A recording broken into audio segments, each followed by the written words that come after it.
Sometimes the greatest pain isn't losing everything you have, but discovering what you thought you'd lost forever was never really gone. Benjamin Hollow learned this truth the hardest way possible when wildfire destroyed his mountain cabin. For 23 years, the 64-year-old hermit lived alone in the Sierra Nevada mountains. He'd built his cabin with his own hands after the war, carrying only a faded photograph of the wife and son he'd abandoned. Benjamin made peace with his solitude, believing his past was buried forever. Then the fire came. His cabin burned to ash. His possessions were gone. But when Benjamin searched through the charred remains of his hearth, he found a rusted tin box hidden beneath the stones. Inside were letters addressed to him, written years after he'd disappeared. How had these letters found their way to his secret home, and what truth about his family had been waiting beneath his feet all these years? Before we jump back in, tell us where you're tuning in from, and if this story touches you, make sure you're subscribed, because tomorrow I've saved something extra special for you. The morning had begun like every other morning for the past 23 years. Benjamin Hollow rose with the first light filtering through the pines, his body moving through rituals, worn smooth by decades of repetition. The water in his wash basin held the night's chill, and he splashed it across his weathered face, feeling the familiar shock that had replaced his need for coffee years ago. His reflection in the cracked mirror showed a man the mountains had claimed beard gone grey-white, skin leather tough from wind and sun, eyes the color of winter sky. He dressed in wool and canvas, clothes patched and repatched until they'd become more repair than original fabric. His hands, gnarled from cold and work, moved with the certainty of long practice as he laced his boots and reached for the hand-carved walking stick that leaned beside his bed.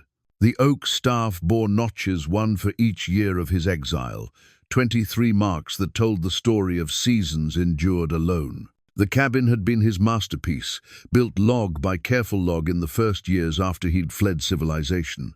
18 feet by 24, with a stone chimney that drew clean and walls chinked tight against the mountain cold. He'd fitted every joint himself, selected every stone for the foundation. The windows faced east and south, catching what light the canyon offered. In winter, snow would pile past the sills, turning his home into a cave of warm yellow light. This morning, like all mornings, he stepped outside to check his snares.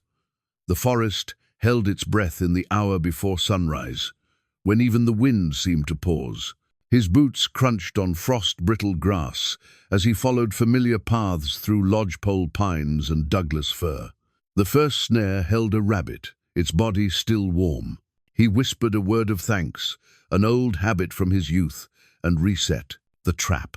The creek ran clear and cold 20 yards from his door, never freezing completely even in the hardest winters. He'd built a small dam to create a deeper pool where trout lingered in summer shadows. This morning he checked the woven basket trap he'd lowered the evening before, finding 2 speckled fish flashing silver in the early light. Enough for today, and tomorrow would provide for itself. Back at the cabin, he cleaned his catch with movements made automatic by repetition. The rabbit would become stew with the last of his winter potatoes. The trout would smoke over his small fire. Nothing wasted, nothing taken without gratitude. The mountains had taught him that survival meant respecting every gift. As he worked, his eyes fell on the small wooden box where he kept his few treasures. Inside lay a faded daguerreotype, the only photograph he'd brought from his old life. His wife's face smiled from behind glass, gone cloudy with age, her hand resting on their son's shoulder. The boy would be a man now, 26 years old, if his arithmetic held true. Sometimes Benjamin wondered what his son's voice sounded like, whether he'd grown tall like his grandfather or broad like his father. The photograph was all he'd allowed himself to keep. Everything else, letters, keepsakes, reminders of the life he'd abandoned, he'd burned in a field outside town before disappearing into these mountains. The pain of those flames had been nothing compared to the pain of staying, of watching his wife flinch when he woke screaming, of seeing fear in his son's eyes when the war followed him home in nightmares and sudden rages. He told himself it was better this way, better for them to grieve him clean than watch him destroy their peace, piece by piece. A dead husband and father could become a fond memory. A broken one would only break them too. The sound of hoofbeats on the narrow trail interrupted his morning routine. Only one man knew the path to Benjamin's canyon home, and Murphy's monthly visits followed the lunar calendar with surprising accuracy. The old trader appeared around the bend, leading a pack mule loaded with supplies, salt, ammunition, coffee beans, and the occasional luxury that made mountain life bearable. "Morning, Ben," Murphy called, his voice carrying the cheerful roughness of a man who'd spent 40 years talking to mules and mountains.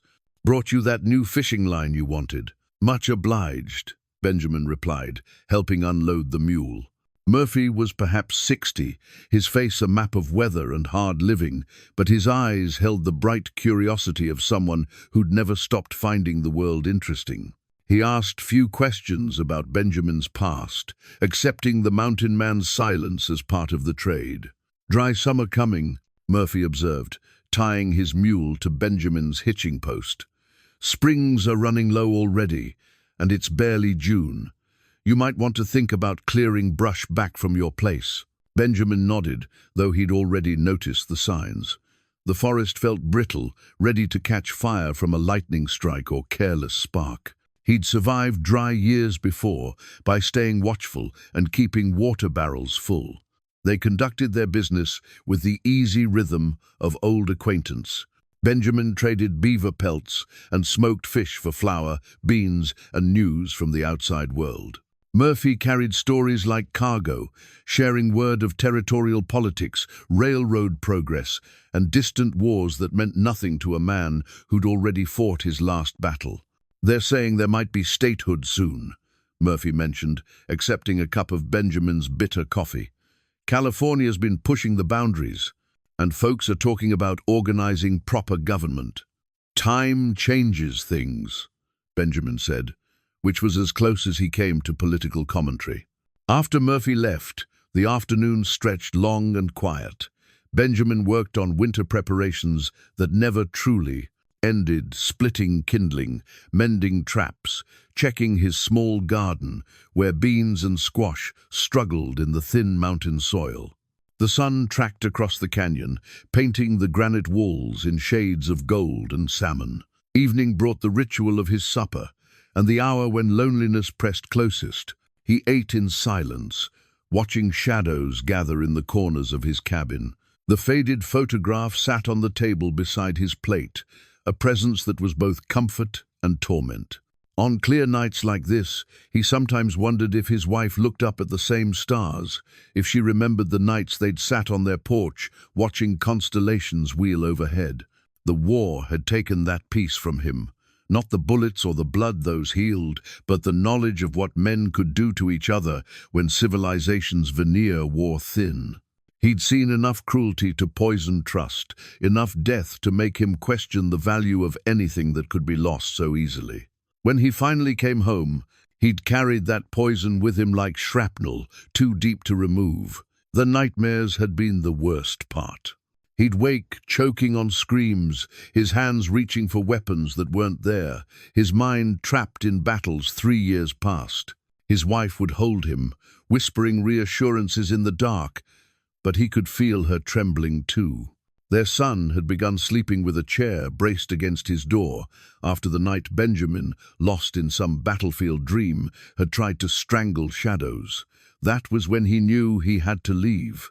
Love sometimes meant walking away before your broken pieces cut the people who mattered most. The mountains had been his salvation and his prison both. Here, his nightmares echoed off granite walls that didn't flinch. Here, the only person his darkness could hurt was himself. 23 years had worn the sharp edges smooth, but they hadn't healed the fundamental wound. He'd simply learned to live with it, the way a man learned to live with a limp or a missing finger. As full dark settled over the canyon, Benjamin banked his fire and prepared for bed. Tomorrow would bring another day of the same careful routine, another day of surviving without quite living. The photograph went back in its box. The walking stick leaned against the wall, and he settled into sleep with the familiar weight of solitude.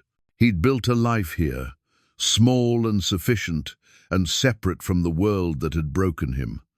It wasn't happiness, but it was peace of a sort. The mountains asked nothing of him except endurance, and that was a bargain he understood. The scream of a hunting cat echoed from the ridgeline, wild and lonesome in the darkness.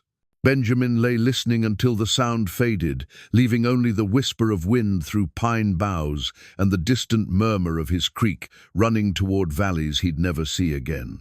In the morning, he would rise and begin again the careful business of living alone. It was enough. It had to be enough. But deep in the night, when guard was down and memory slipped its leash, he sometimes dreamed of a woman's laugh and a child's voice calling him home. Those were the cruelest dreams of all, because they reminded him of what he'd traded for this mountain peace. Love given freely, trust offered without reservation, the simple blessing of being needed by someone who chose to need him. In the darkness, 23 notches on a walking stick counted the cost of a choice he'd made from love and weakness both. Tomorrow would add another mark to that tally, and the day after that another still. The mountains kept perfect time, indifferent to the hopes they sheltered or the dreams they buried under snow and stone and the terrible weight of years. The smell reached him first, smoke carried on the morning wind, bitter and wrong in the clean mountain air. Benjamin stood on his porch, coffee cup forgotten in his hand, as his senses catalogued the danger. Not the sweet smoke of a campfire or the green smell of a controlled burn, but the acrid bite of wildfire consuming everything in its path. He'd survived 3 bad fire years in his time on the mountain, and each had taught him the same lesson. When the forest decided to burn, human plans meant nothing. But he'd never smelled smoke this thick, this close, this hungry. The wind carried it from the northwest, where the canyon narrowed and pine forests climbed toward the high country. Benjamin moved with the methodical efficiency that had kept him alive through war and wilderness both.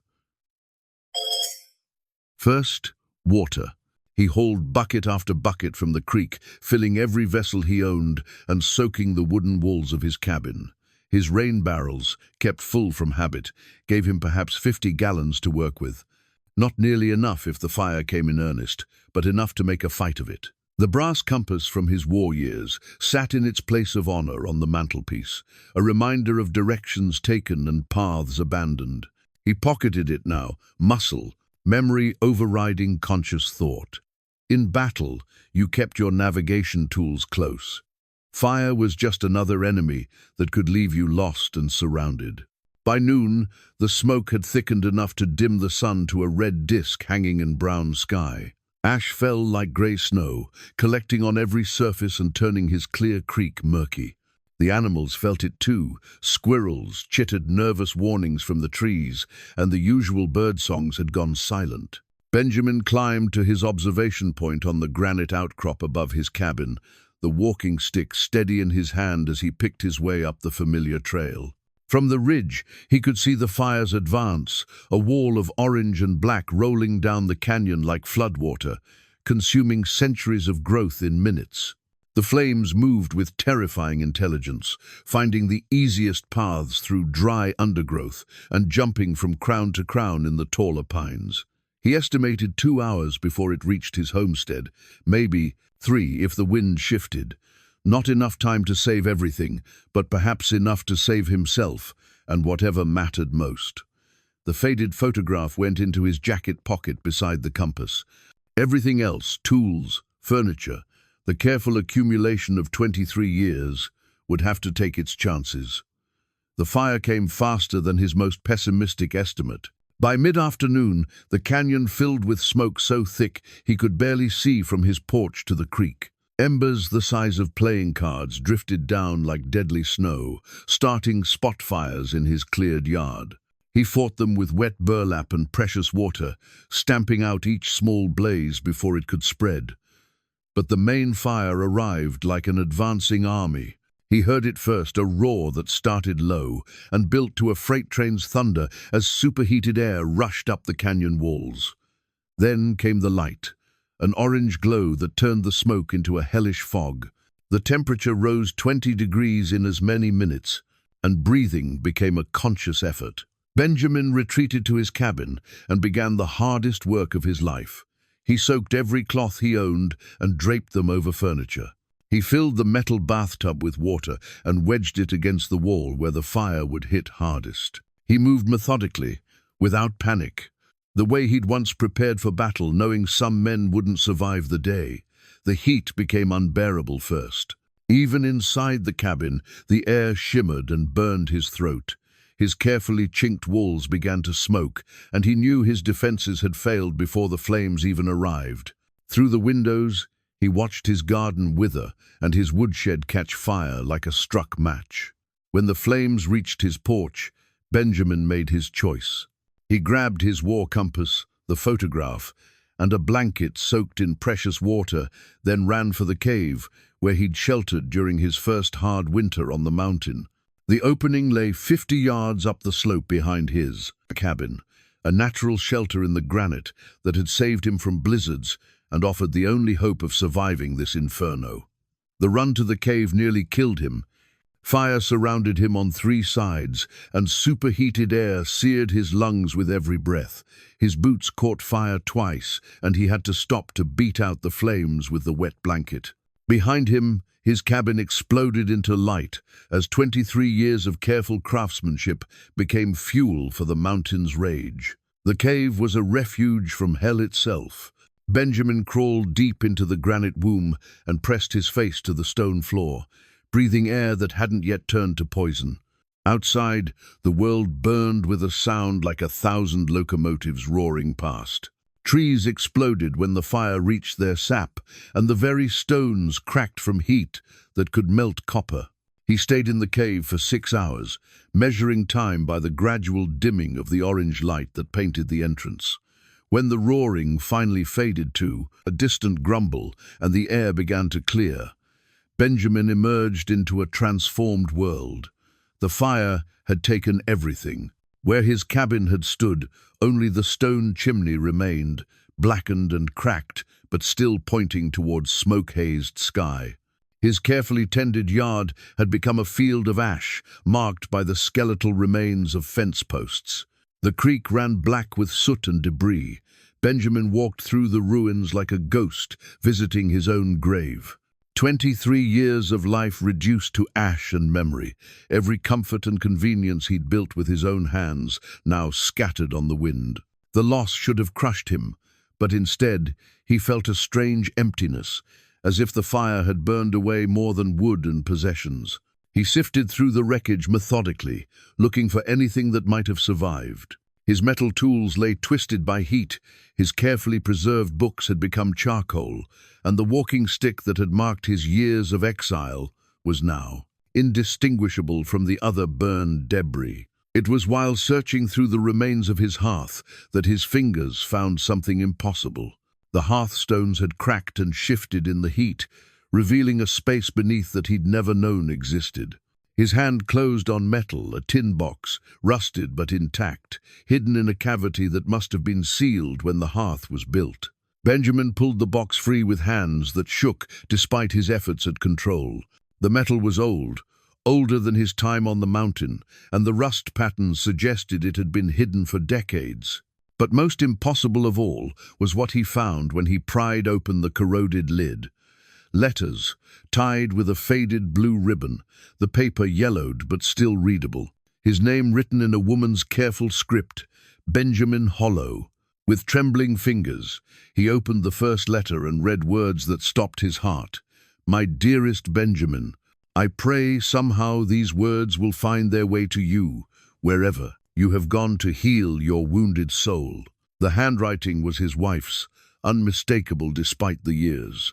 But the date at the top made no sense 3 years after he'd disappeared, when he was already deep into his mountain exile. How could she have written to him here? How could these letters have found their way beneath his own hearth, in a hiding place he'd never known existed? Benjamin sank to his knees in the ash of his former life, the letters clutched against his chest, and for the first time in 23 years he wept.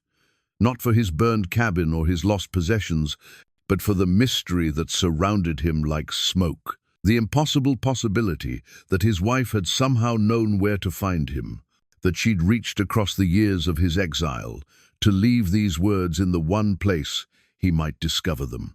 The fire had taken everything he'd built, but it had given him something in return. Questions that demanded answers and a past that refused to stay buried beneath mountain stone and bitter years of solitude. Benjamin spent the night in the cave, the letters spread before him like a map to a country he'd thought lost forever. By the light of a small fire fed with unburned twigs, he read his wife's words again and again, each sentence reshaping his understanding of the past 23 years. "My dearest Benjamin," the first letter began, dated September 15th, 1864. "I pray somehow these words will find their way to you, wherever you have gone to heal your wounded soul. Thomas asks for you every night, and I tell him his papa had to fight dragons that only he could see. Children understand more than we think they do." The words cut deeper than any blade. Thomas, his son, would have been 4 then, still small enough to sit on Benjamin's knee and listen to stories. The boy had loved tales of knights and dragons, begging for just one more before bedtime. That Benjamin had become the dragon in his son's story was a cruelty he'd never considered. He reached for his jacket pocket, where he'd carried his wedding ring for 23 years, unable to wear it, but unwilling to abandon it completely. The simple gold band caught the firelight as he turned it between his fingers, remembering the day Sarah had slipped it onto his hand in the little church outside town. He'd been whole then, unmarked by war and innocent of the darkness that could live inside a man's heart. The second letter was dated Christmas of that same year. "The snow is deep this year, deeper than I remember since childhood. Thomas made angels in the yard today and asked if you could see them from wherever you've gone. I told him yes, that you're watching over us both even when we can't see you. I hope that's true, my love. I hope some part of you still watches and remembers that you have a family who needs you to come home." Benjamin closed his eyes, pain washing over him in waves. He remembered that winter, his first in the mountains, when he'd nearly died, of cold and starvation because pride wouldn't let him return to town for supplies. While he'd been learning to trap rabbits and cure meat, his wife had been shoveling snow and comforting their son alone. The thought of Thomas making snow angels and hoping his father might see them was almost unbearable. The third letter brought worse revelations. Spring came late this year, but Thomas has grown tall despite the hard winter. He asks fewer questions about you now, and I don't know if that's blessing or curse. Mrs. Henderson from church brought by a basket of food yesterday, and I saw pity in her eyes when she looked at us. The other women whisper when they think, I can't hear about how long a woman should wait for a husband who might be dead, about propriety and moving forward with life. Moving forward. The phrase struck him like a physical blow. He'd convinced himself that leaving was a gift to his family, freeing them from the burden of his broken mind. But these letters painted a different picture, a woman struggling alone, facing judgment and pity, while clinging to hope that her husband might return. Another letter, dated 2 years after his disappearance. I went to the cemetery today and found flowers on the grave we made for you. Someone in town still remembers the Benjamin Hollow who went to war, who came back, changed but tried so hard to be the man we needed. I wanted to tell them you're not really dead, that somewhere you're still fighting those dragons. But perhaps it's kinder to let them remember you as a hero rather than a man who couldn't find his way home. A grave. They'd made him a grave and held services for a man who was very much alive, hiding in the mountains like a coward while his family grieved. The weight of that knowledge settled on his chest like a stone. He'd given them death instead of struggle, finality instead of hope. In trying to spare them pain, he'd created a deeper wound. The letters continued through the years, Sarah's handwriting growing more fragile as time passed. She wrote about Thomas's first day of school, his questions about his father that grew more pointed and sometimes angry. She wrote about lonely evenings and the sound of wind in the eaves that reminded her of his voice. She wrote about the garden they'd planned together and how she'd finally planted it alone. One letter, dated 5 years after his disappearance, contained lines that nearly broke him. "Thomas found the wooden horse you carved for him before the war. I'd hidden it away because it made him cry, but he's old enough now to handle the memory. He carries it everywhere, and when I asked him why, he said it helps him remember what his papa's hands could make when they weren't fighting dragons. Children see truth so clearly, don't they? You were always more than your wounds, Benjamin, even when you couldn't see it yourself." The wooden horse. Benjamin remembered carving it during the long evenings before he'd enlisted, working by lamplight while Sarah sewed and hummed quietly to herself. He'd painted it with careful detail, dappled grey with a black mane, after a mare his father had owned when Benjamin was young. Thomas had barely been walking then, but he'd clutched that horse like a treasure. That the boy had kept it, had found comfort in something his father's hands had made, suggested a love that had survived even abandonment. The thought filled Benjamin with equal parts joy and crushing guilt.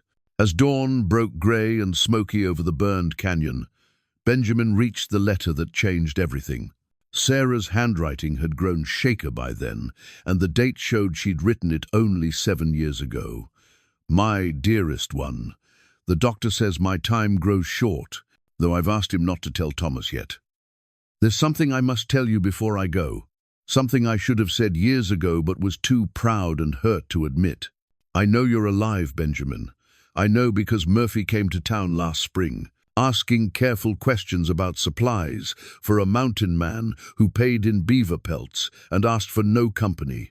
He described hands marked by old scars and eyes the color of winter sky, and I knew, I've always known." Benjamin's hands shook as he read the impossible words. Sarah had known he was alive, known he was in the mountains, known Murphy was his connection to the world below.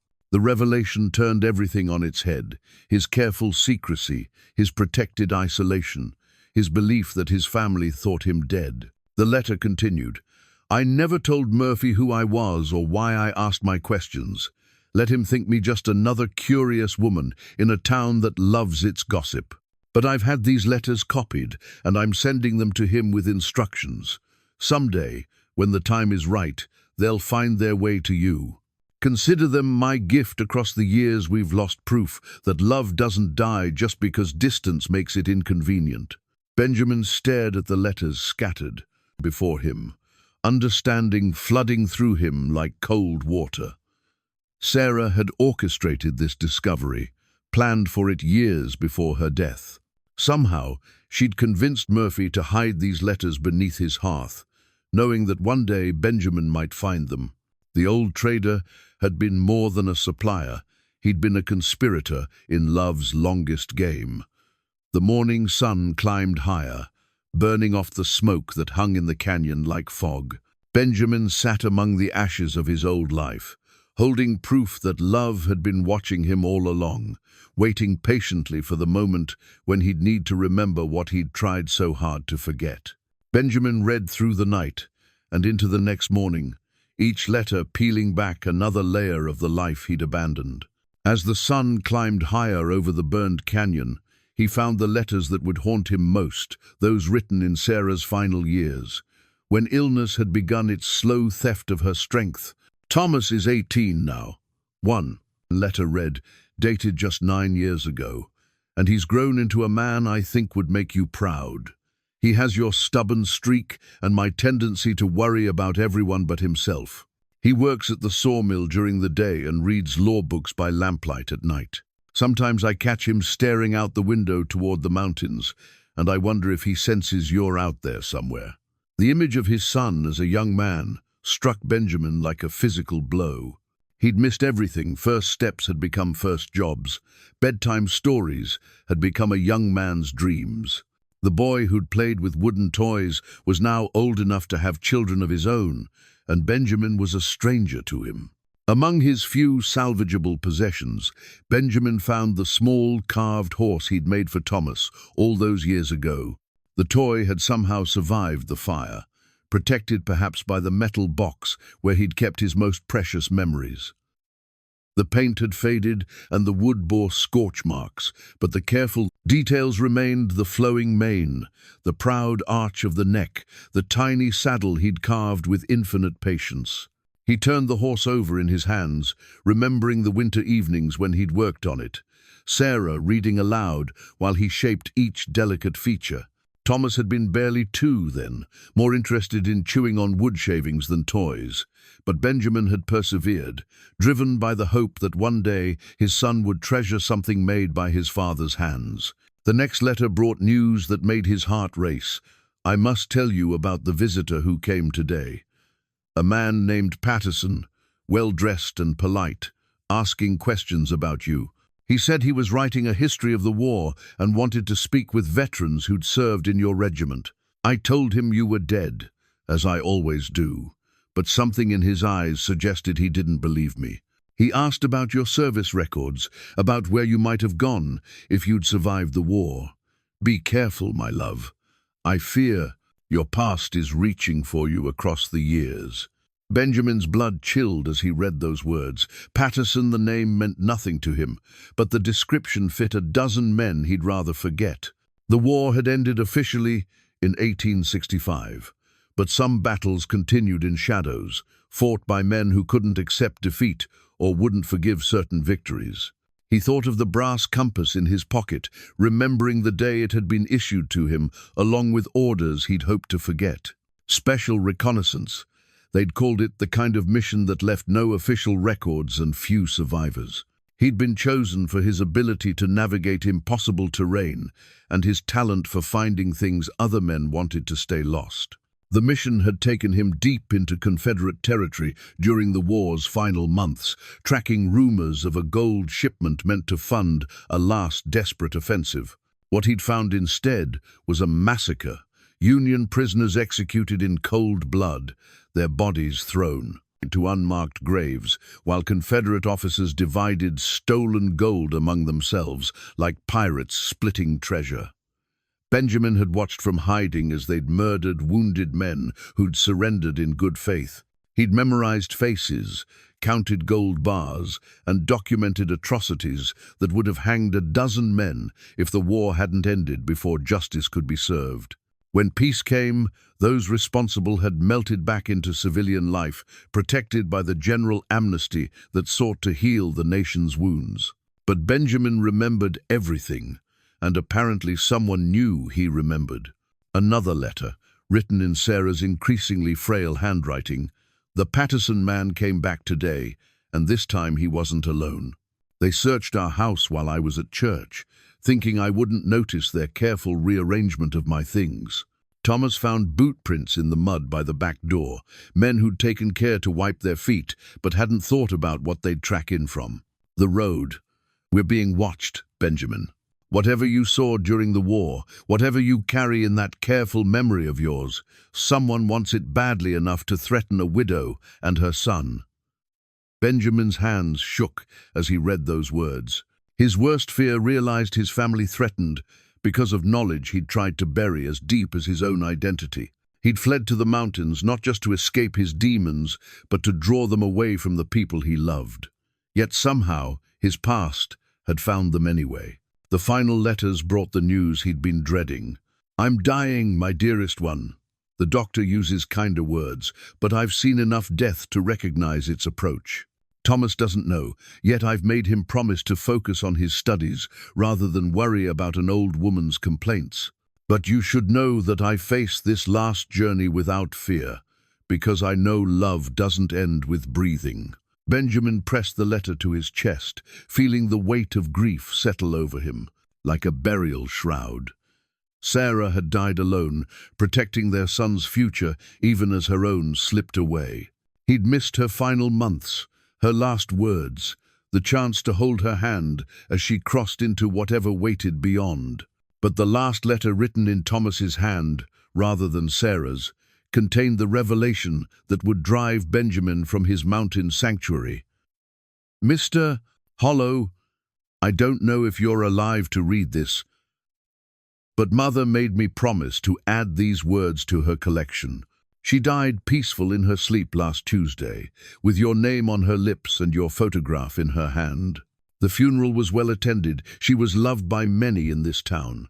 The letter continued in a younger man's firm script. "I want you to know that I don't hate you, wherever you are." Mother explained about the war, about how some wounds take longer to heal than others. "But I also want you to know that those men are still asking questions, still watching our house. I've taken work as a deputy, a sheriff in the territorial capital, partly for the steady pay, and partly because I think trouble's coming, whether we invite it or not. If you're alive, if you're the man Mother always said you were, then maybe it's time to stop running from whatever you're carrying. Some fights can't be won by hiding."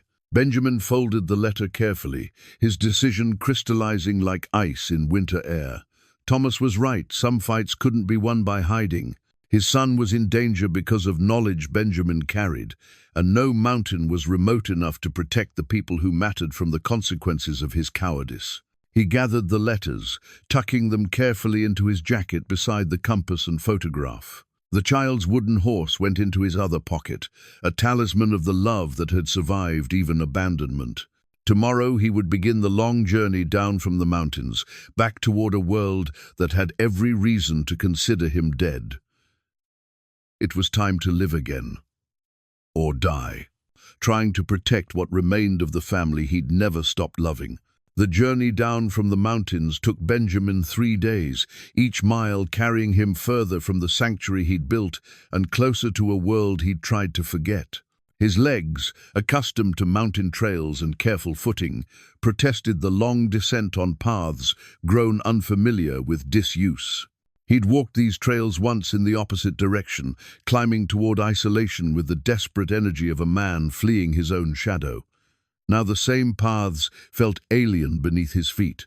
Trees he remembered as saplings had grown thick with age, and streams had carved new channels through the canyon floor. The forest bore scars from other fires, patches of new growth marking places where flame had cleared the old to make room for something different. Even the mountains, it seemed, understood that destruction could be the first step toward renewal. On the second day, he passed a family of settlers heading up the valley, with a wagon full of dreams and determination. The man wore the confident look of someone who believed hard work could conquer any challenge, while his wife held their children close and watched the tree line for dangers that might never come. They nodded politely to the grizzled mountain man walking past, but Benjamin saw the caution in their eyes. He'd become what mothers warned their children about, the wild man who lived outside civilization's comfortable boundaries. The third morning brought him to the outskirts of Pine Ridge, the town where he'd lived with Sarah before the war changed everything. He approached from the east, following the creek that had once provided water for their small house on Maple Street.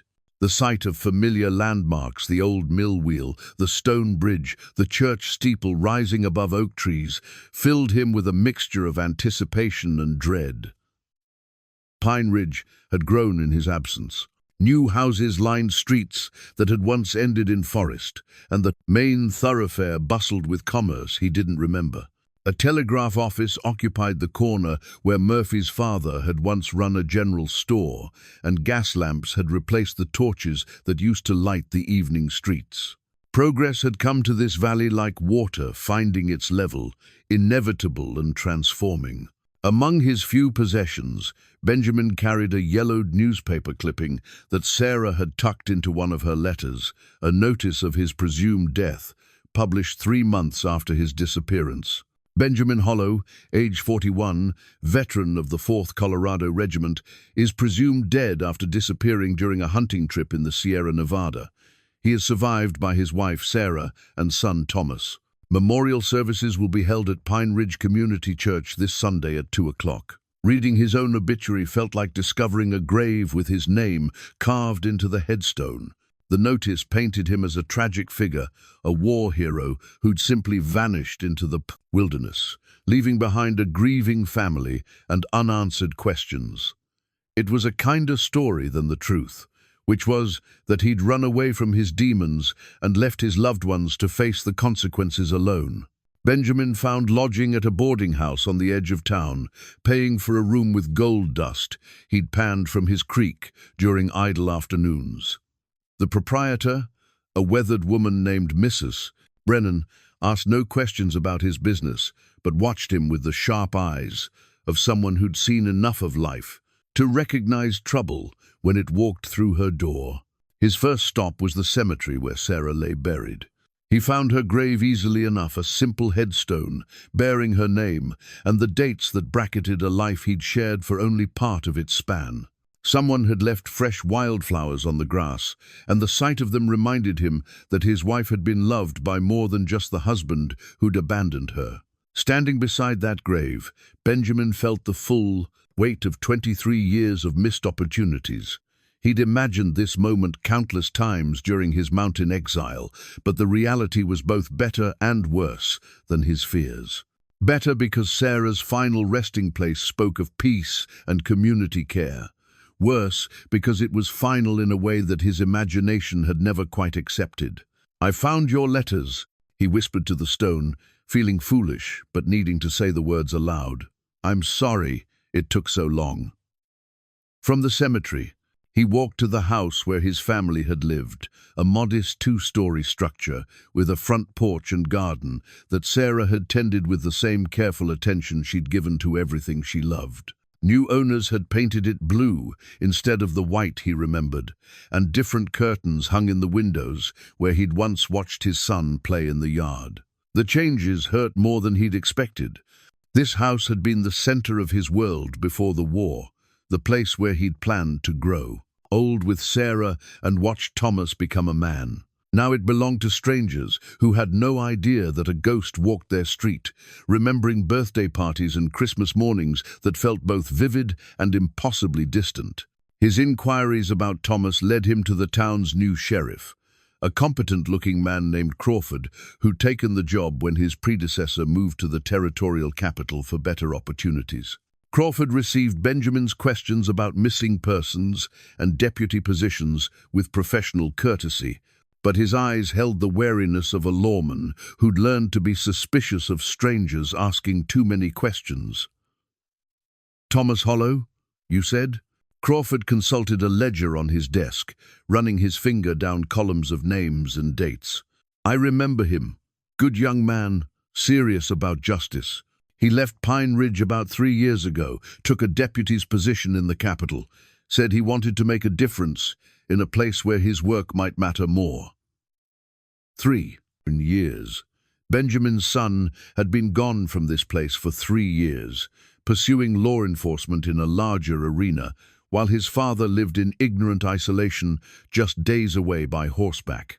The timing felt cruel. They'd been moving in opposite directions, while both were still close enough to have found each other. "Did he leave any forwarding information?" Benjamin asked, trying to keep desperation from his voice. "Nothing official, but I heard he was working for Sheriff Mackenzie in the capital. Good man, Mackenzie.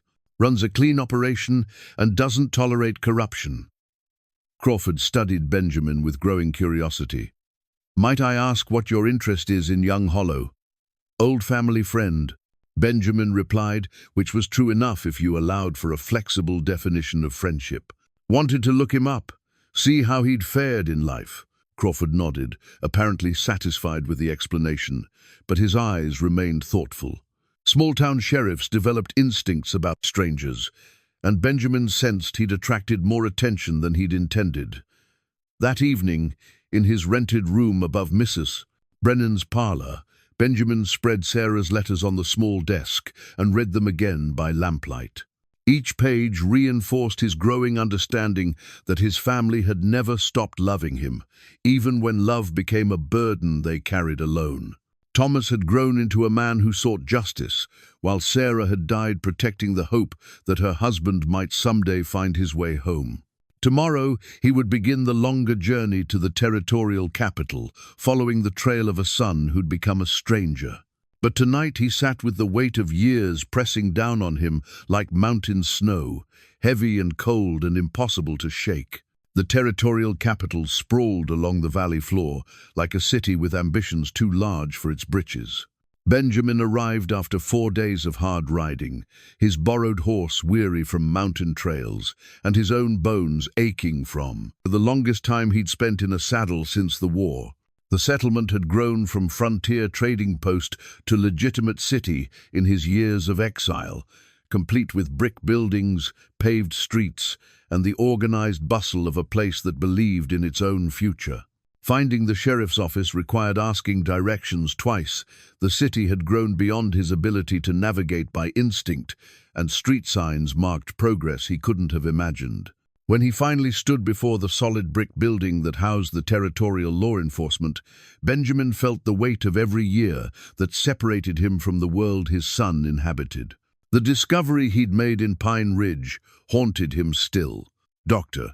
Morrison, the physician who'd treated Sarah in her final illness, had been willing to share details that painted a picture of suffering Benjamin wished he could unknow. Sarah had been sick for months before succumbing to the wasting disease that took her strength by degrees. The doctor had found an empty laudanum bottle among her effects, medicine for pain that must have been considerable. The bottle now rested in Benjamin's jacket pocket, like a talisman of guilt. Sarah had died in agony, while he lived in comfortable isolation, believing his absence was a gift rather than another burden for her to bear alone. Doctor Morrison had been kind enough not to judge, but Benjamin saw the questions in the man's eyes. What kind of husband abandons his wife to face death without comfort? Inside the sheriff's office, Benjamin found organized chaos. Deputies moved between desks covered in wanted posters and case files, while the steady traffic of citizens with complaints and concerns created a low murmur of conversation. This was law enforcement on a scale Benjamin had never imagined, not the personal justice of small towns where everybody knew everybody's business, but the systematic approach required when civilization grew too large for informal solutions. "Help you, sir?" A young deputy approached with the polite efficiency of someone accustomed to dealing with the public. "Looking for information about one of your deputies," Benjamin replied, hat in hand, like a supplicant. "Thomas Hollow. I'm told he works here." The deputy's expression shifted subtly, taking on the wariness that law officers developed when strangers asked about their colleagues. "Deputy Hollow's not in today. Might I ask what this concerns?" Before Benjamin could answer, a voice from across the room cut through the general noise. "That's all right, Parker. I'll handle this." The man who approached was perhaps 50, with grey threading through brown hair and the bearing of someone accustomed to authority. His badge identified him as Sheriff Mackenzie, and his eyes held the measuring quality of a man who'd learned to assess threats and possibilities in the space of a handshake. "Sheriff Mackenzie," Benjamin introduced himself, offering his hand. "Benjamin Hollow. Thomas is my son." The sheriff's grip was firm, but his expression remained carefully neutral. Thomas never mentioned having family in the area. "Matter of fact, he's always given me the impression his father was dead." "That's a long story," Benjamin replied, which was true enough without being particularly helpful. Mackenzie studied him for a long moment, then gestured toward a private office behind the main room. "Let's have that conversation somewhere quieter." The sheriff's office was spartanly furnished, but meticulously organized. Maps covered one wall, marked with pins and colored strings that suggested ongoing investigations spanning the entire territory. Benjamin found himself cataloging details with the automatic precision that had kept him alive during the war exits, weapons, defensive positions. Old habits died hard, and something about this place triggered instincts he'd hoped to leave buried in the mountains. "Thomas is a good deputy," Mackenzie began, settling behind his desk. "Conscientious, brave when necessary, and smart enough to think before he acts. But he's also been asking questions lately that concern me. What kind of questions? About old war records. About Confederate gold that may or may not have been stolen during the final months of the conflict. About certain men who fought in particular battles and what they might have seen. Mackenzie leaned forward, his voice dropping to a more confidential tone. He's been getting pressure from territorial officials to drop his investigation, which only makes him more determined to pursue it. Benjamin's blood chilled. The Confederate gold, exactly what he'd hoped, would remain buried with the war's other secrets. His hand moved unconsciously to his jacket pocket, where the brass compass rested alongside Sarah's laudanum bottle and the other relics of his past. "Has he found anything?" Benjamin asked, trying to keep his voice steady. "More than he should have, and less than he needs to stay safe." Mackenzie's eyes never left Benjamin's face. Someone's been murdering people who ask too many questions about events that happened during the war's final months. 3 dead in the past 6 months, all of them veterans who served in reconnaissance units. The room felt suddenly airless. Benjamin's war service had been classified, his unit's activities deemed too sensitive for official records.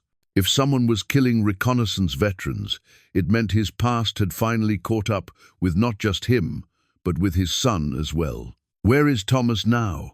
Benjamin asked, following up on a lead about the latest murder. Man named Davidson was found shot in an alley behind a saloon 2 nights ago. Thomas thinks Davidson was killed because he'd identified one of the men involved in the gold theft. Mackenzie stood and moved to the map on his wall, pointing to a location marked with a red pin. "Problem is, Thomas went to investigate alone, and he was supposed to check in yesterday. He hasn't." Benjamin felt the familiar, cold certainty that had served him during the war, the knowledge that danger was close and action was required. His son was missing, possibly dead, because Benjamin had been too much of a coward to face his past 23 years ago. "I need to find him," Benjamin said, standing. "That's what I figured you'd say."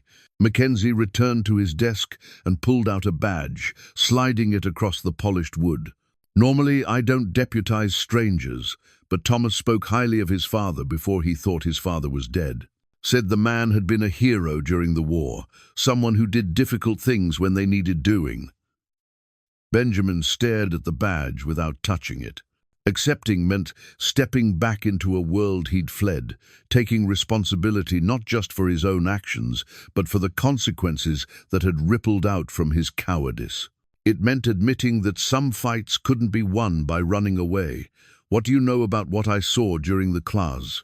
"War?"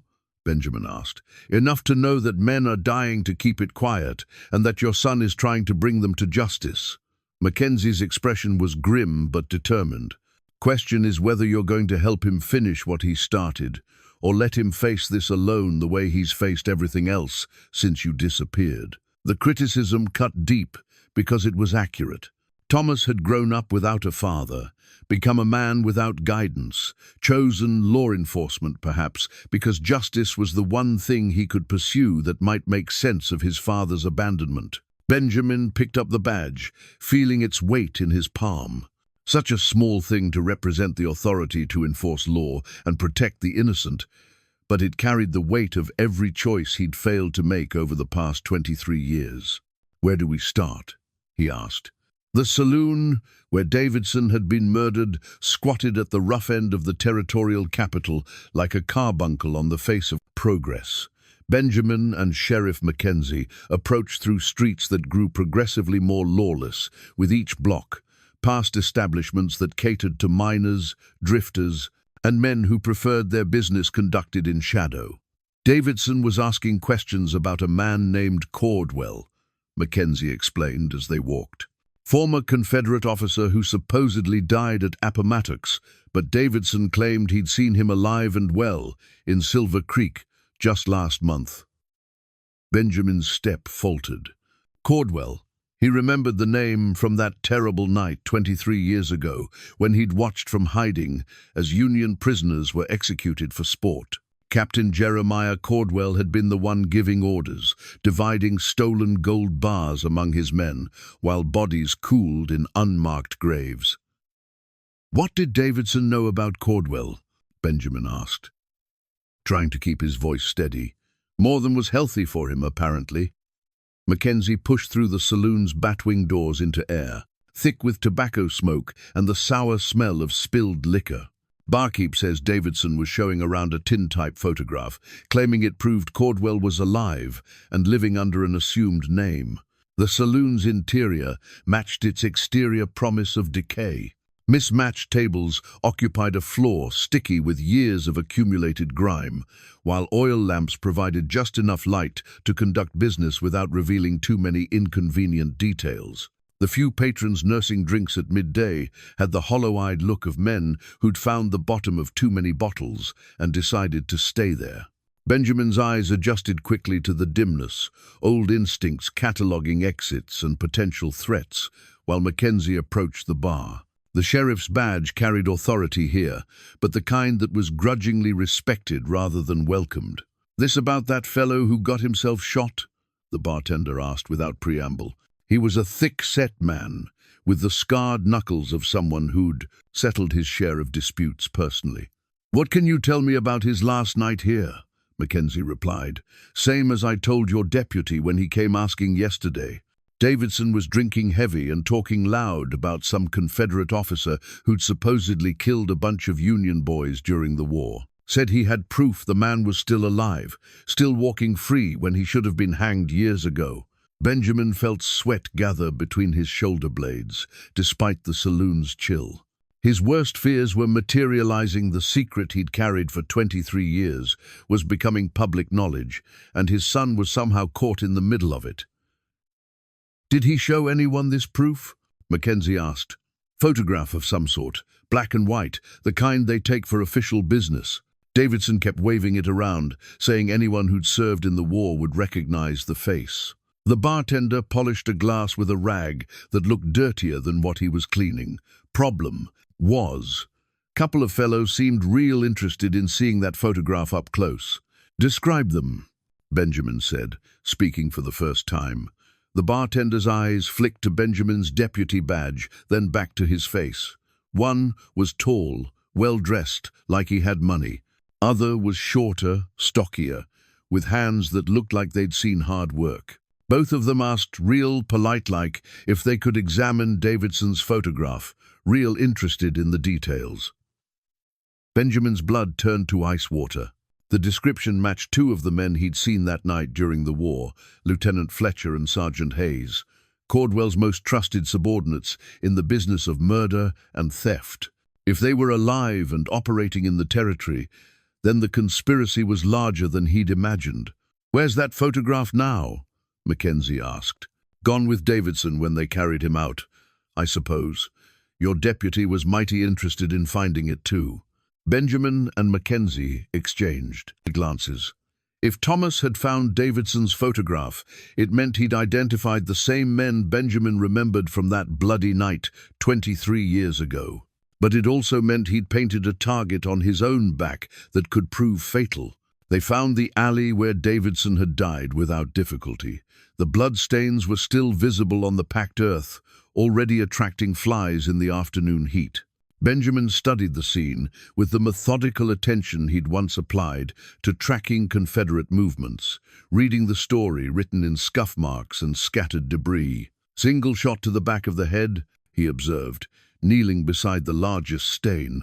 "Close range, probably a small caliber pistol. The killer stood here," he indicated a spot near the alley's mouth, "and Davidson was facing this direction when he was shot." "How can you tell all that?" Mackenzie asked. "Blood pattern. If Davidson had been running away, the spray would be different. He was standing still, probably talking to someone he trusted enough to turn his back on." Benjamin stood, brushing dirt from his knees.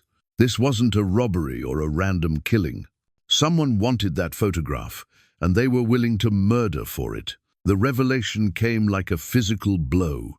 Hidden beneath a loose board at the alley's dead end, Benjamin found what Thomas had obviously discovered before them, a leather satchel containing Davidson's personal effects, including the tintype photograph that had cost the man his life. Benjamin's hands trembled as he examined the image. It showed 3 Confederate officers in dress uniform, their names written in faded ink below each face. Captain Jeremiah Cordwell, Lieutenant Marcus Fletcher, Sergeant William Hayes. But it was the 4th figure in the photograph that stopped Benjamin's heart, a Union officer standing beside the Confederates, his face clearly visible despite the passage of years. The Union officer was Sheriff Mackenzie. Benjamin's mind reeled as the implications crashed over him like an avalanche. Mackenzie hadn't just known about the investigation into Confederate gold, he'd been part of the original conspiracy. The helpful sheriff who deputized Benjamin and sent Thomas into danger was one of the men responsible for the murders they were investigating. Interesting.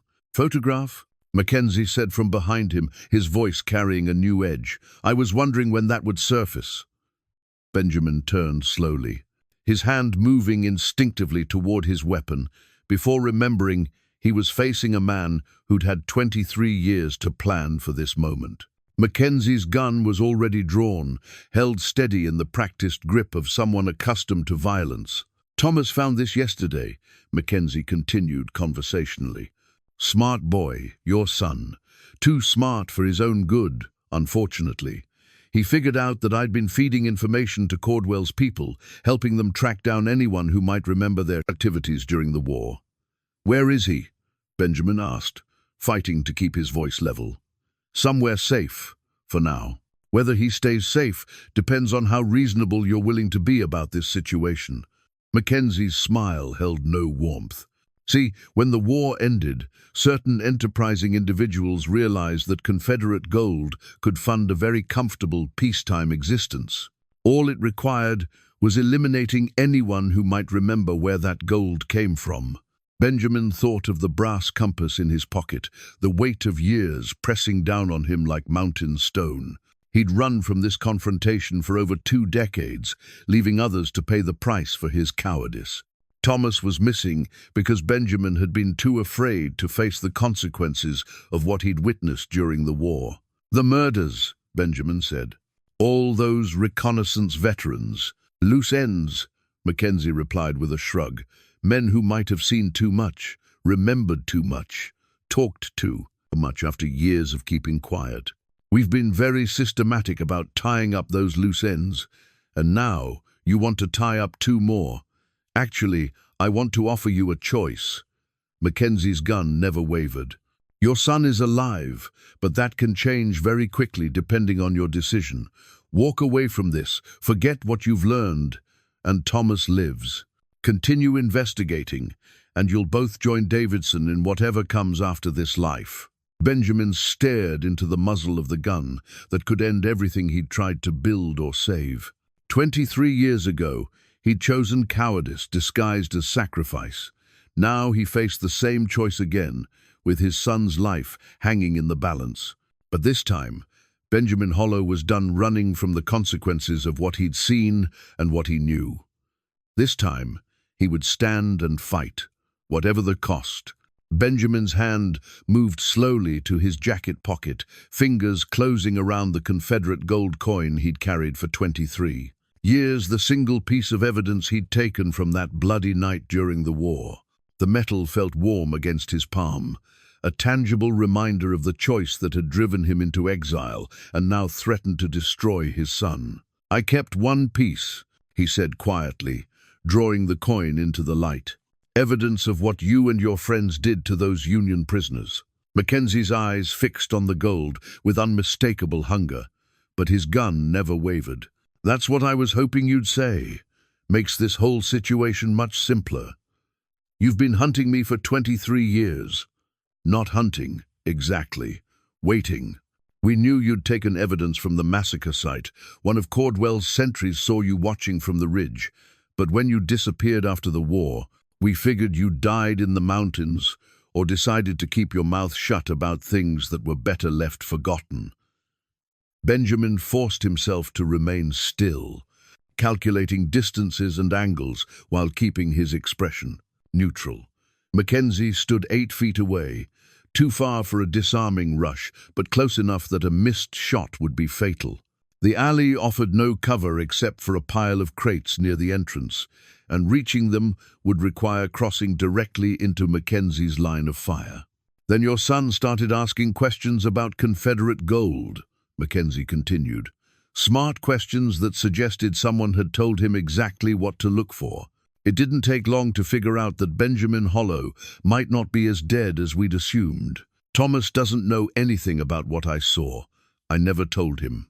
Maybe not directly, but he's been following the same trail you would have followed if you'd had the courage to seek justice 23 years ago. Mackenzie's smile was cold as winter stone. He found Davidson, tracked down the other victims, even identified Cordwell and Fletcher from old military records. Your boy inherited your investigative instincts along with your stubborn streak. The mention of Fletcher made Benjamin's blood run cold. If Fletcher was still alive and operating in the territory, then the conspiracy included at least 3 of the original participants. 3 men who'd spent 2 decades building new lives on stolen gold and spilled blood, protected by the chaos of post-war reconstruction and the general desire to forget the conflict's uglier truths. "Where are they now?" Benjamin asked. "Close enough to finish what we started all those years ago." Mackenzie gestured with his free hand toward the mouth of the alley. "Cordwell's in Silver Creek, running a very profitable mining operation with workers who don't ask questions about where the startup capital came from. Fletcher operates out of Denver, owns half the territorial legislature and most of the judges. Between them, they've built quite an empire. And you? I've been the advance scout, just like during the war. My job was to identify threats and eliminate them before they became problems." Mackenzie's voice carried a note of professional pride. "It's amazing how much easier it is to investigate crimes when you're the one wearing the badge."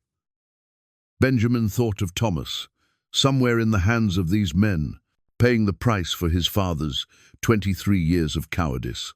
The brass compass in his pocket seemed to pulse with guilty weight. It had guided him away from this confrontation for over 2 decades, but now it could only point him toward the fight he should have finished long ago. "I want to see my son," Benjamin said. "Of course you do. That's what makes you useful." Mackenzie lowered his weapon slightly, though his finger remained on the trigger. "Here's what's going to happen. You're going to come with me to Silver Creek, where Cordwell is waiting to have a conversation about that gold coin and any other evidence you might have collected. If you cooperate, if you hand over everything you've kept hidden, Thomas lives long enough for both of you to disappear permanently into the mountains where you belong. And if I don't cooperate, then your son dies slowly while you watch. And after he's gone, you get to join him." Mackenzie's voice never changed tone, as if he were discussing the weather rather than torture and murder. 23 years is a long time to wonder if someone might step forward with inconvenient testimony. We're tired of wondering. Benjamin weighed his options with the cold calculation that had kept him alive during the war. Mackenzie expected submission, compliance born of a father's love, and 23 years of running from confrontation. But the sheriff had made a crucial miscalculation. He'd assumed that Benjamin was still the broken man who'd fled into the mountains after the war. The Benjamin who'd hidden in the wilderness for over 2 decades was gone, burned away in the wildfire that had destroyed his sanctuary. What remained was something harder, forged by years of solitude and sharpened by the terrible clarity that came from losing everything except the will to fight for what mattered most. "I'll need to gather my things from the boarding house," Benjamin said, playing for time while his mind worked through the possibilities. "We'll do that together. Can't have you getting any foolish ideas about alerting the other deputies or trying to run." Mackenzie stepped back, keeping the gun trained on Benjamin's chest. "Your mountain man days are over, Hollow. Time to face the consequences of what you saw during the war." They left the alley together, Mackenzie maintaining the pretense of civilized conversation while keeping his weapon concealed but ready. To any observer, they looked like 2 lawmen discussing official business, not predator and prey, walking toward a final reckoning that had been 23 years in the making. The streets of the territorial capital bustled with afternoon commerce, citizens going about their daily business with no idea that justice and corruption were about to collide in their midst. Benjamin found himself cataloguing faces and locations with military precision, planning for possibilities that might never materialize, but could mean the difference between life and death if they did. At the boarding house, Mrs. Brennan greeted them with the polite efficiency of a woman accustomed to men of law conducting official business.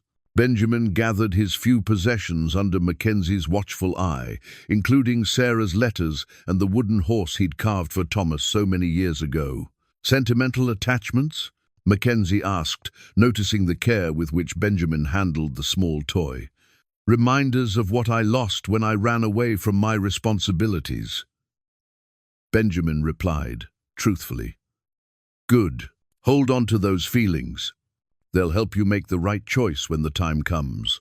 But as they prepared to leave for Silver Creek and the confrontation that would determine his son's fate, Benjamin felt something crystallizing. Inside him, not the desperate panic of a trapped animal, but the cold resolve of a man who'd finally found something worth dying for. The old military orders hidden in his jacket pocket seemed to whisper possibilities.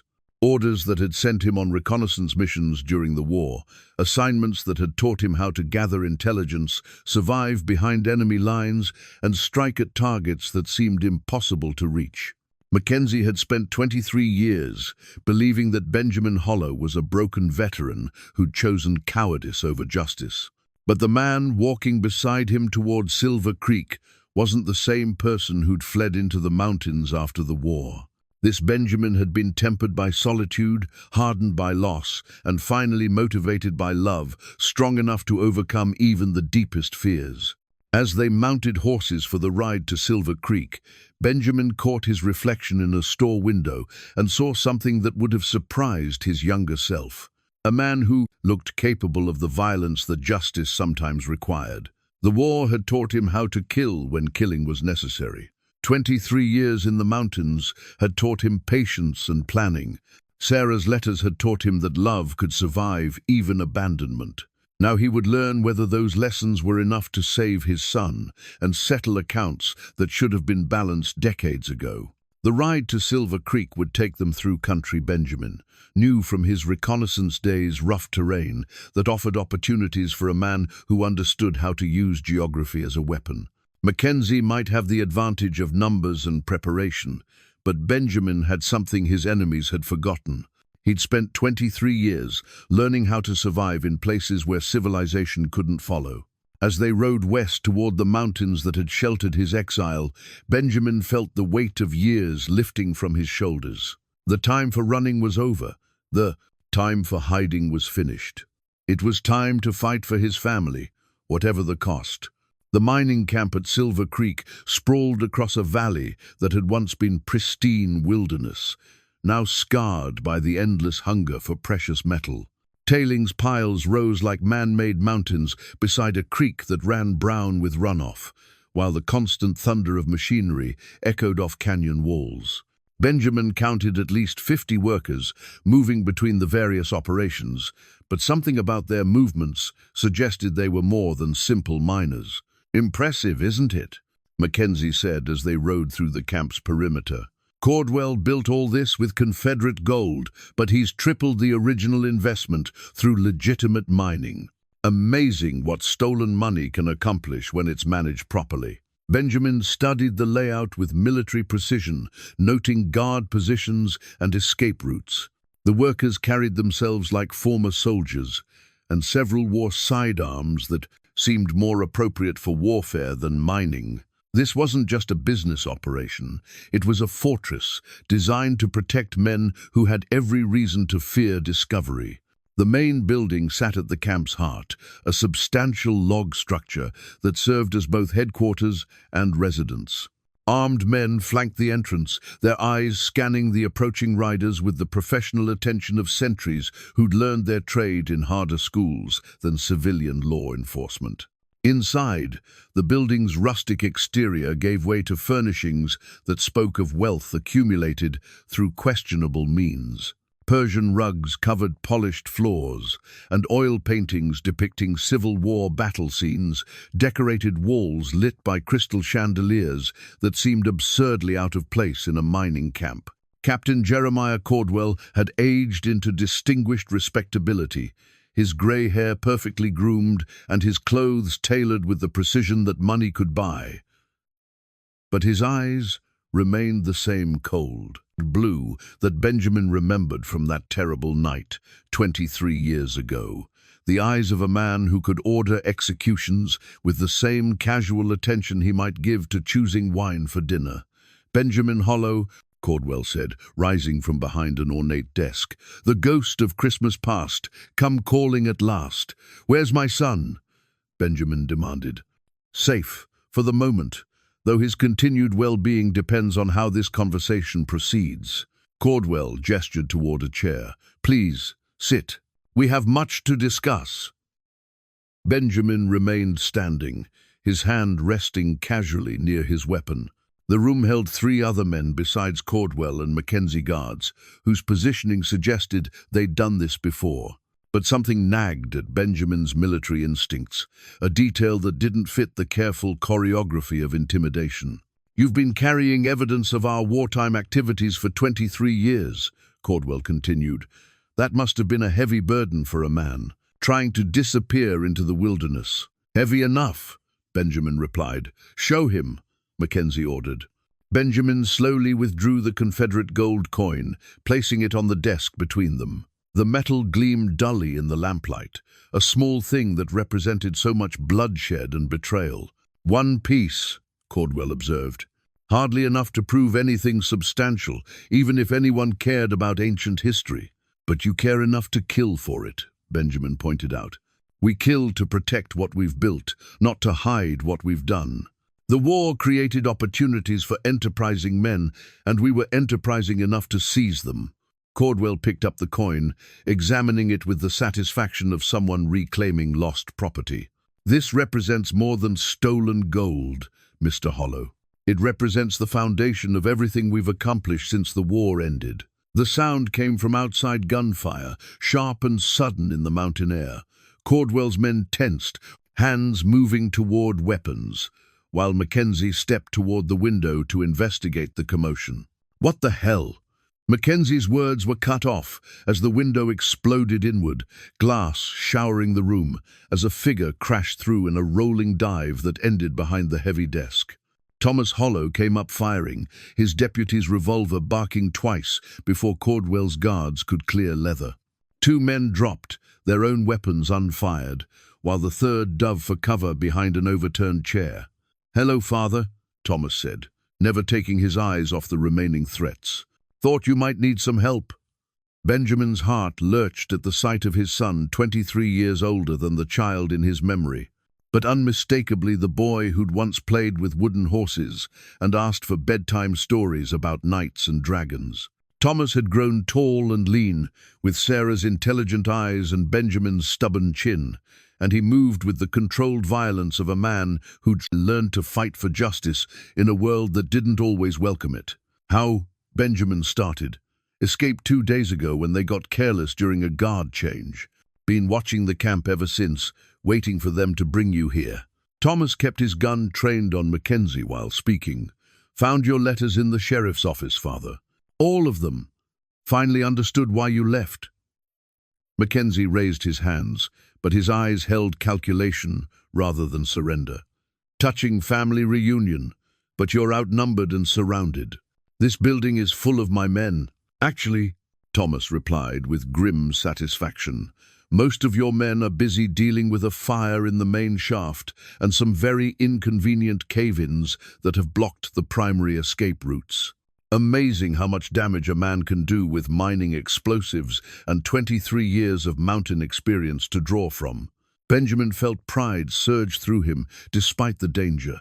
His son had inherited more than his appearance.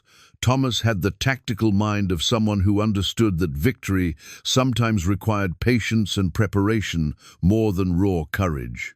But Cordwell was already moving, his hand closing on a hidden weapon while Thomas's attention was divided between multiple targets.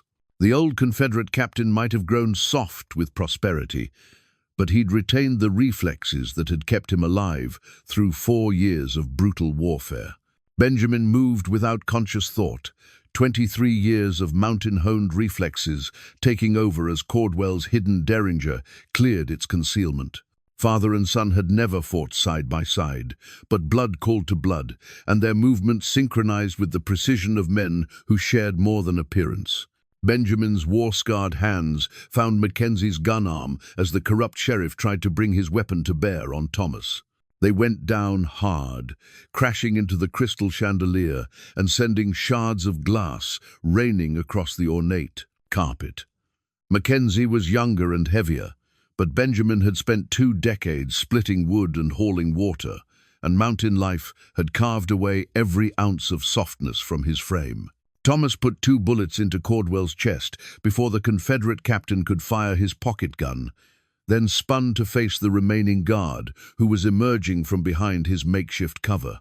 The room filled with thunder and smoke, the confined space magnifying every gunshot until Benjamin's ears rang with the familiar music of battle. The guard's shot went wide as Thomas dove left, using the heavy desk for cover while working the action on his revolver. Benjamin heard the man's breathing change the harsh rasp of someone who'd taken a hit but wasn't down yet. Wounded animals were the most dangerous kind, and wounded men with guns were worse still. Mackenzie drove a knee toward Benjamin's ribs, then cursed as the older man twisted away and drove an elbow into his solar plexus. They rolled across broken glass, each fighting for control of the sheriff's weapon, while more gunfire erupted around them. Benjamin could hear Thomas calling out targets and positions like a veteran, directing artillery, his voice calm despite the chaos. Movement on the stairs, 2 more coming up from the main floor. Benjamin got his thumb behind Mackenzie's trigger guard just as the sheriff tried to fire, jamming the mechanism and sending the shot into the ceiling instead of Thomas's back. Plaster dust rained down as Benjamin drove his forehead into Mackenzie's nose, feeling cartilage crunch under the impact. The sheriff's grip loosened enough for Benjamin to tear the gun away, but Mackenzie rolled clear and came up with a knife that gleamed wickedly in the lamplight. 23 years of soft living had made him slower, but desperation added speed to his movements as he lunged forward with the blade. Benjamin caught the knife hand at the wrist, muscle memory from countless training sessions, taking over as he redirected the thrust and used Mackenzie's momentum against him. They crashed into the wall, beside one of Cordwell's Civil War paintings, an ironically appropriate backdrop for settling accounts that should have been balanced decades ago. "Father, down!" Thomas shouted. Benjamin dropped flat as his son's gun barked twice more, the bullets taking out the last guard who'd been trying to line up a shot from the doorway. The sudden silence felt deafening after the sustained gunfire, broken only by the crackle of flames that had somehow started during the fight. Mackenzie lay motionless beside the overturned desk, his own knife buried between his ribs, where Benjamin's desperate counterattack had found its mark. Blood pooled beneath the corrupt sheriff, mixing with scattered gold coins that had spilled from Cordwell's safe during the struggle. "You all right?" Thomas asked, reloading his revolver with practiced efficiency. "Still breathing," Benjamin replied, checking himself for wounds he might not have felt in the heat of combat. "A few cuts from flying glass, bruises that would hurt tomorrow if he lived to see it, but nothing that would slow him down." Thomas moved to where Cordwell lay sprawled beside his expensive desk, the Confederate captain's eyes already glazing with the particular emptiness that came after violent death. In his jacket pocket, Thomas found a letter that made his expression darken as he read. "What is it?" Benjamin asked. "Orders from someone in Denver. Fletcher's been coordinating with territorial officials, planning to eliminate anyone who might remember their wartime activities." Thomas looked up from the letter, his face grim. "We're not the only targets, Father. There's a list of names, Union veterans who served in reconnaissance units during the final months of the war." Benjamin felt cold, certainty settle over him like morning frost. Fletcher was still alive, still orchestrating murders from his position of power in the territorial government. Killing Caldwell and Mackenzie had eliminated two of the conspirators, but the mastermind remained beyond reach. "How many names on that list?" Benjamin asked. 12. 3 already crossed off. Thomas folded the letter carefully, evidence that might finally bring justice for crimes that had festered in shadow for too long. "Father, there's something else. Something I found in Mother's things after she died." Thomas reached into his jacket and withdrew a bundle of papers tied with the same blue ribbon Benjamin remembered from Sarah's hidden letters. But these documents were different: official military correspondence, witness statements, detailed maps of the massacre site. "She knew, didn't she?" Thomas said quietly. "She knew what you'd seen during the war, and she spent years gathering evidence to support your testimony when you were ready to come forward." Benjamin stared at the documents, understanding flooding through him like recognition of a half-remembered dream. Sarah hadn't just known he was alive. She'd been preparing for this confrontation, collecting proof that would corroborate his eyewitness account of the Confederate atrocities. His wife had believed he would eventually find the courage to seek justice, and she'd made sure the evidence would be waiting when he did. 6 months after the gunfight at Silver Creek, Benjamin Hollow stood on the front porch of a house in the territorial capital, watching his granddaughter chase chickens in the yard while his son finished preparing for another day in court. The child's laughter carried across the morning air like music, a sound that had been absent from Benjamin's life for so long he'd forgotten how it could fill the empty spaces in a man's heart. "She has Sarah's eyes," Thomas observed, joining his father on the porch with 2 cups of coffee and the easy manner of a man who'd made peace with his past. "And your stubborn streak," Benjamin replied, accepting the coffee gratefully.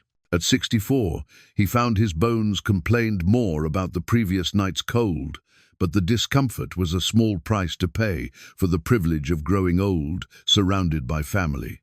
The house was modest but comfortable, purchased with the reward money the territorial government had paid for evidence, leading to Fletcher's arrest and conviction.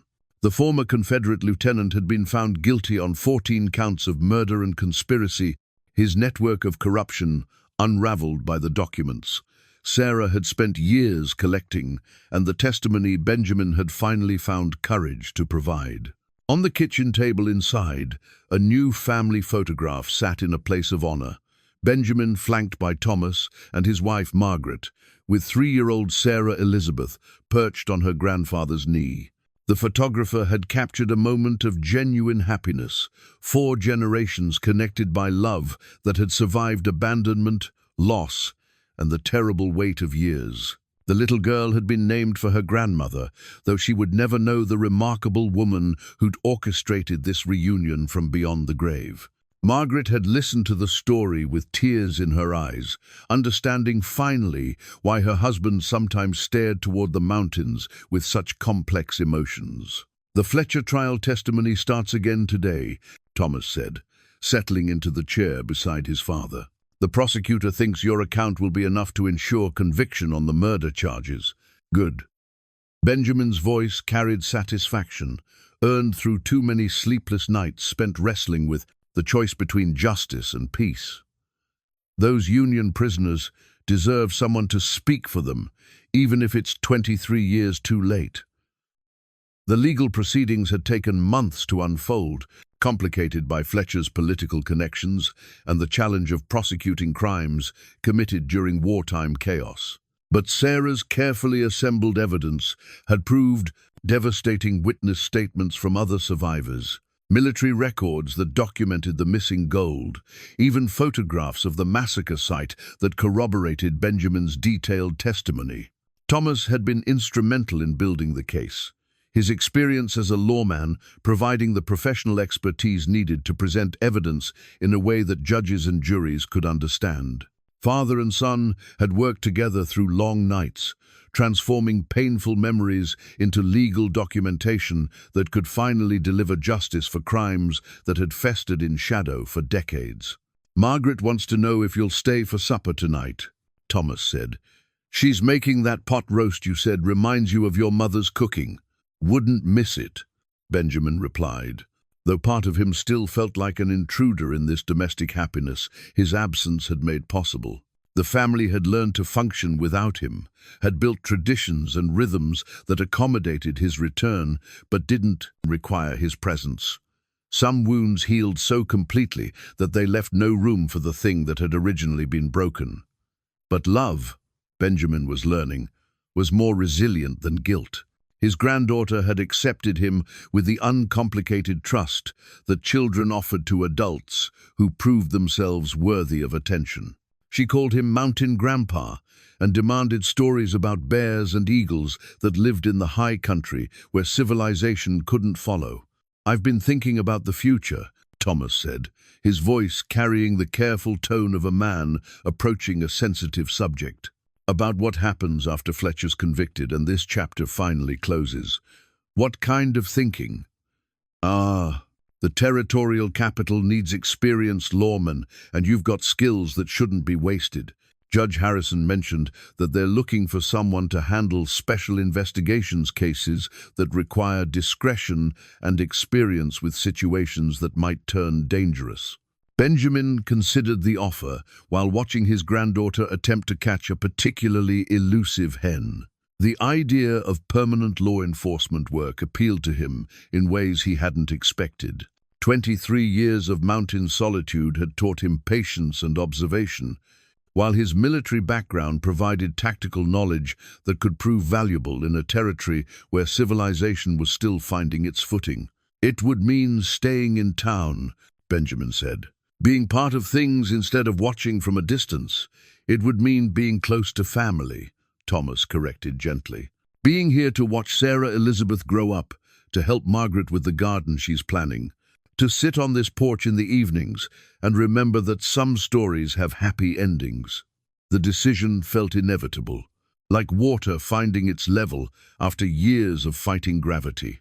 Benjamin had spent 23 years running from his past, but the past had finally caught up with him in the form of love that refused to be denied. His wife had orchestrated this reunion from beyond the grave. His son had forgiven abandonment that should have been unforgivable, and his granddaughter had claimed him with the absolute authority that only children possessed. "I'll think about it," Benjamin said, which was as close to acceptance as his cautious nature would allow. "Mother would be proud," Thomas said quietly. "Of both of us, but especially of you for finally coming home." Benjamin nodded, unable to trust his voice with the emotions that Sarah's memory still evoked. She had believed in him when he couldn't believe in himself, had prepared for his return when he was convinced he'd never have the courage to attempt it. Her faith had been rewarded in ways she'd never lived to see. As the sun climbed higher over the territorial capital, painting the mountains in shades of gold and promise, Benjamin Hollow allowed himself to imagine a future that included more than mere survival. For the first time in 23 years, tomorrow held possibilities that extended beyond the simple business of getting through another day alone. The wooden horse sat on his granddaughter's nightstand, no longer a symbol of loss, but a bridge between the man who'd carved it with love and the child who treasured it as a gift from the grandfather who'd finally found his way home.